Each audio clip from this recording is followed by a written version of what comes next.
So in this video, I'm going to show you how you can repair your Koss HV1A headphones that might have a bad channel or intermittent channel that kind of works and doesn't work over time. It's going to require some relatively specialized equipment to do, but it's doable, and I've repaired a couple of them this way. So there's like three things that can go wrong, right? Typically, it can be a cable issue, with a cable over time becoming intermittent.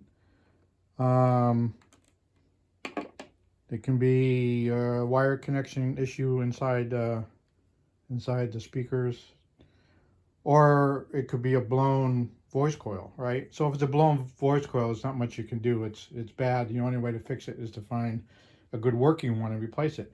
As far as the cable is concerned, you can just pull back the case here.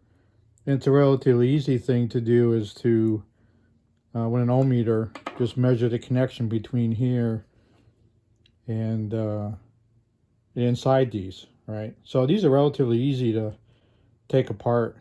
I'll show you a picture, but there's basically 3 screws that you have to remove. Typically I use a set of needle nose pliers to sort of remove the screws, and then you'll see it. You'll have access to the speaker and the pins that actually connect these wires internally to the voice coils of the speaker. Now, what you're going to need, if it's a bad connection to the speaker driver, you're going to need a good soldering iron somewhere along the lines of a Metcal type iron. Now, these cheaper ones that you'll find aren't going to work well. You need a good soldering iron. You'll need a microscope. I'll pull it out in a sec. And you'll need some solder flux, some solder, obviously. And I'll show you typically what happens with that. What happens is, I'll put a picture up. There are these pins in the driver internal where there's a round type barrel connection to these pins. And what can happen is the actual pins that these barrel connections connect to can become oxidized over time, making a sort of bad or intermittent connection. So the first thing you need to do is sort of clean off those pins. So the barrel wire connection comes off quite easily. You just kind of gently pull them off. Make sure you know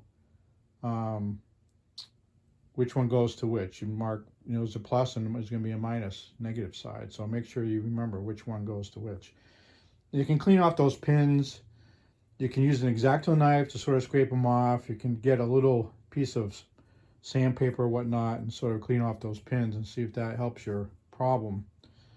But if that doesn't fix the issue, then more likely the issue is the voice coil wires have gotten oxidized. Now, the way they manufacture these things, I'm guessing, is looking at the picture I have up on the screen, you can see that there's really thin, tiny wire coming up from those pins.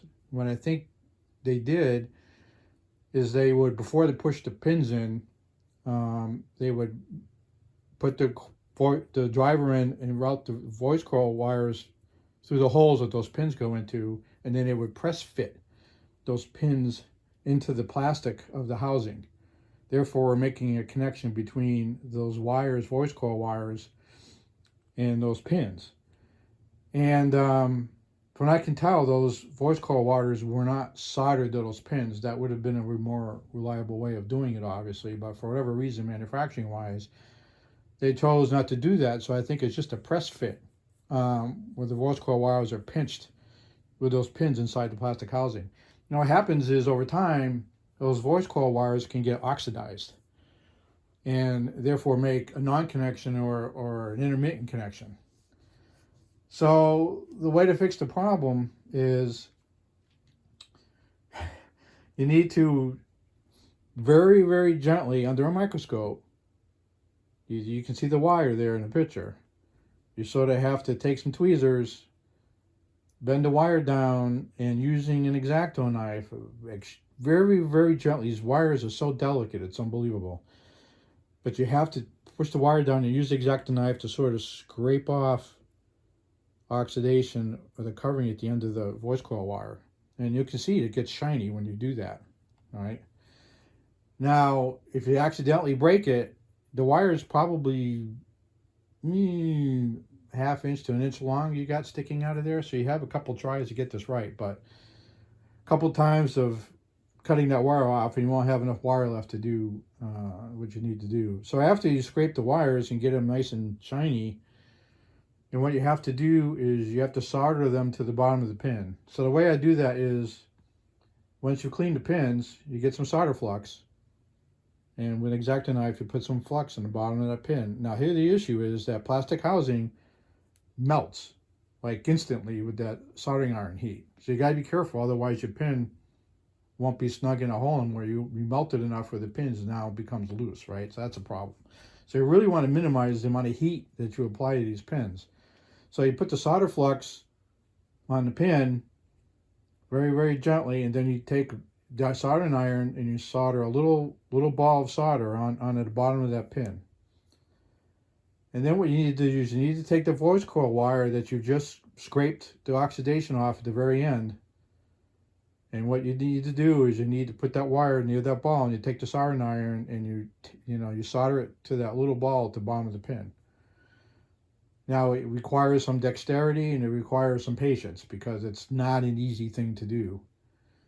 But if you're successful in doing it, you will have repaired your Koss drivers, and they will now work. They will now work even though they weren't working before.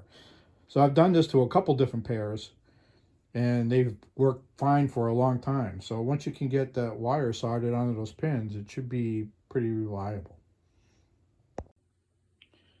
So here's the type of microscope that I'm using. It's called a stereo triocular scope.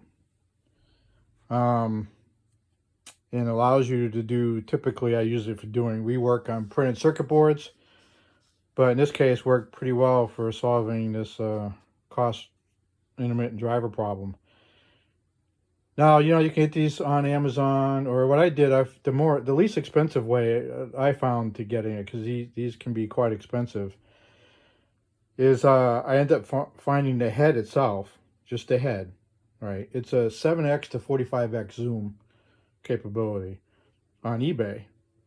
And then what I went is I found the stand that it connects to, and the lighted little ring here that goes there that gives you, it's an LED ocular ring. So by doing the head separately with the stand and the ring, it only cost me a couple $100 to get this microscope, where typically to go online and get the whole thing, it's probably $400 to $500.